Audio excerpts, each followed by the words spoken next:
Hello my munchies, आज हम बनाने वाले हैं नवरात्रि स्पेशल मखाना बर्फ़ी। मैंने एक भारी पैने की कढ़ाई ली है, इसमें डालेंगे 100 ग्राम मखाने और बिल्कुल लो फ्लेम पर लगातार चलाते हुए हमें मखानों को जब तक रोस्ट करना है जब तक कि ये बिल्कुल करारे ना हो जाए, यानी कि इनको हाथ से तोड़ के देखें ना तो बिल्कुल पाउडर की तरह ना बिखर जाए। मैंने घी का इस्तेमाल नहीं किया है मखानों को भूनने के लिए और अब इनको लगातार चलाते रहना है क्योंकि बहुत जल्दी ये लगने लगते हैं, यानी कि जल जाते हैं, हल्के होते हैं ना बहुत ज़्यादा। नवरात्रे आ रहे हैं और नवरात्रों में हम फास्ट रखते हैं। फास्ट में खाने के लिए हम बहुत सारी मिठाइयाँ बनाते हैं। इस नवरात्रे आप ये वाली मिठाई ट्राई कीजिएगा, आपके घर में बच्चे हैं, बड़े हैं, सभी को बहुत पसंद आएगी। मखाने की न्यूट्रिशन वैल्यू हम सब लोग जानते हैं, इसमें भरपूर मात्रा में फाइबर, प्रोटीन, कैल्शियम होता है। एक मखाना मैं तोड़ के देख लेती हूँ। देखिए कितने इजीली टूट रहा है ना, आराम से ये टूट पा रहा है, तो इसका मतलब मखाने हो गए। इनको ट्रांसफ़र कर लेते हैं दूसरे बर्तन में। कढ़ाई में डाले हैं मैंने 50 ग्राम काजू और इनको भी बिल्कुल लो फ्लेम पर हमें ऐसे ही रोस्ट करना है, यानी बिना घी के, और कलर चेंज नहीं होना चाहिए, इस चीज़ का ध्यान रखना है हमें। जो मखाने होते हैं ना ये भी बहुत टेस्टी लगते हैं। आप मखाने की कोई भी बर्फ़ी खा लें, सब में ही बहुत अच्छी लगती है, किसी भी मिठाई में डालें उसका स्वाद बढ़ा देती हैं। और हमारे नर्वस सिस्टम के लिए तो काजू वरदान होते हैं, यानी सभी को काजू खाने चाहिए जिससे कि हमारी नर्व्स जो है ना वो स्ट्रॉन्ग रहें।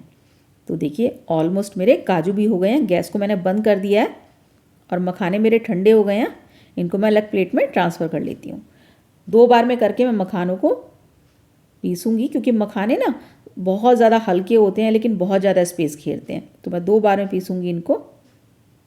चलिए अब मैंने डाला है कढ़ाई में 50 ग्राम नारियल का बुरादा। आप चाहें तो पक्के वाला गोला होता है ना, उसका छिलका उतार के उसको कद्दूकस कर लीजिए, लेकिन नारियल का बुरादा बहुत इजीली मिल जाता है मार्केट में, तो मैंने वही ले लिया है। 50 ग्राम लिया है, बिल्कुल ऑप्शनल है, आपको टेस्ट पसंद ना हो तो आप ना डालें, बहुत जल्दी जलने लगता है।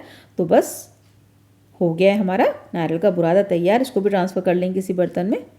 कढ़ाई में डाला है मैंने थोड़ा सा पानी और 1 लीटर दूध।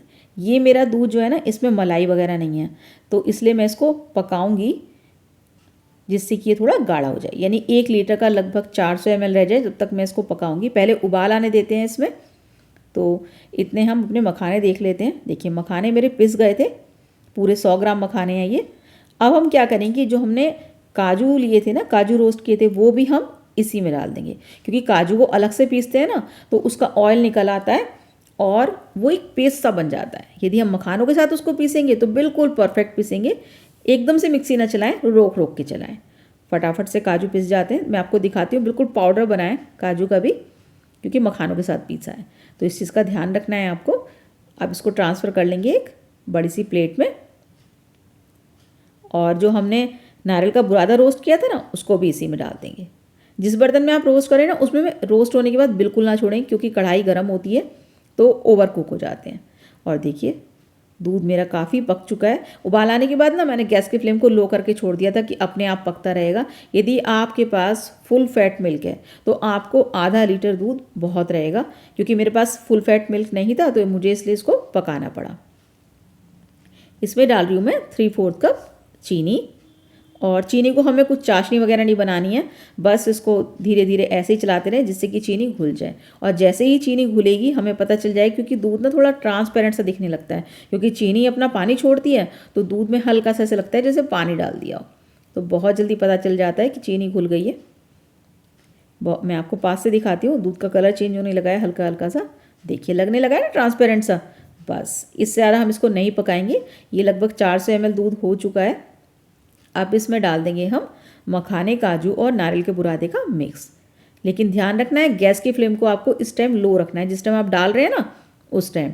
और जब इसको मिक्स को आप अच्छे से दूध में मिला लें उसके बाद आप गैस की फ्लेम को मीडियम कर दें। ध्यान रखना है आपको इस टाइम मिक्स को बिल्कुल नहीं छोड़ना है, क्योंकि इसमें डाले हमने काजू, और काजू बहुत जल्दी तली पकड़ते हैं बर्तन के। यदि आप नॉन स्टिक बर्तन भी लेंगे ना तो काजू तली में चिपक जाएंगे, तो इस चीज़ का ध्यान रखना है आपको इस टाइम बिल्कुल नहीं छोड़ना है। और टेंशन बिल्कुल नहीं लेनी है कि इसमें लम्प्स बन जाएंगे, बिल्कुल भी लम्प्स नहीं बनेंगे, बहुत जल्दी मेल्ट हो जाएगी ये। बहुत ही बढ़िया बढ़िया बर्फ़ी तैयार होगी ये, और झटपट बनती है। मुश्किल से 15-20 मिनट लगते हैं, ज़्यादा टाइम नहीं लगता है इस बर्फ़ी को बनने में। और देखिए कितनी थिक हो गई है ना, जो जितना भी दूध था हमारे मखानों ने वो एब्जॉर्ब कर लिया है। तो देखिए कितनी थिक लग रही है ना अभी से ही। अब डाल दूंगी मैं 1 चम्मच घी।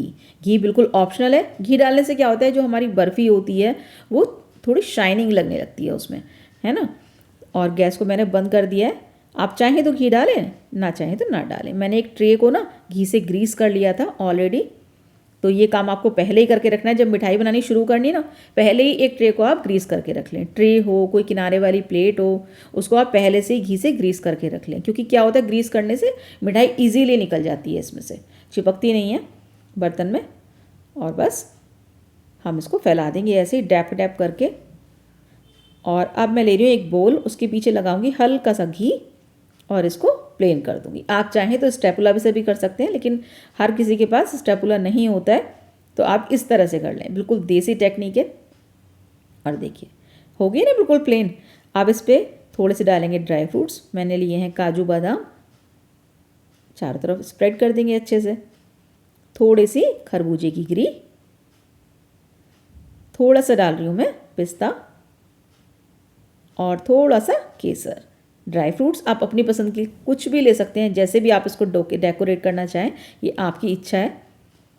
और देखिए कितनी अच्छी लग रही है ना अभी से। अब इसको भी हल्का हल्का डैप कर देंगे, जिससे कि ड्राई फ्रूट्स है ना वो चिपक जाएं अच्छे से। नहीं तो क्या होगा कि जब हम बर्फ़ी काटेंगे तो ड्राई फ्रूट्स अलग निकल के गिर जाएंगे।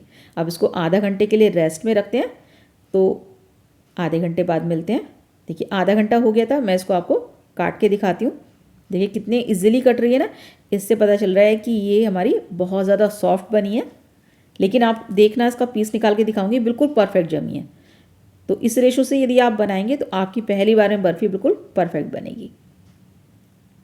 और आप अपनी डिज़ायर्ड शेप में काट सकते हैं, सर्कल में काटें, इसको डायमंड शेप में काटें, जैसे आप चाहें काटें, वो आपकी इच्छा है।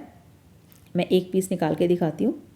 देखिए कितना बड़ा पीस मैंने काटा है ना, और बिल्कुल परफेक्ट बर्फ़ी तैयार हुई है हमारी। कुछ जो ड्राई फ्रूट्स हैं वो साइड में भी लग गए हैं। देखिए, चलिए प्लेटिंग करते हैं। जब भी आप नवरात्रों में बनाएं इन बर्फ़ी को, तो माता रानी का भोग ज़रूर लगाएं। और जब आप बनाएंगे तो मुझे ज़रूर फीडबैक देना कि आपको मेरी रेसिपी कैसी लगी, या मेज़रमेंट आपका परफेक्ट बैठा है या नहीं। यदि आप और कोई भी मिठाई चाहते हैं कि मैं बनाऊं, तो आप कमेंट सेक्शन में बताइएगा, मैं ज़रूर ट्राई करूँगी। चलिए इंजॉय करते हैं। Thank you.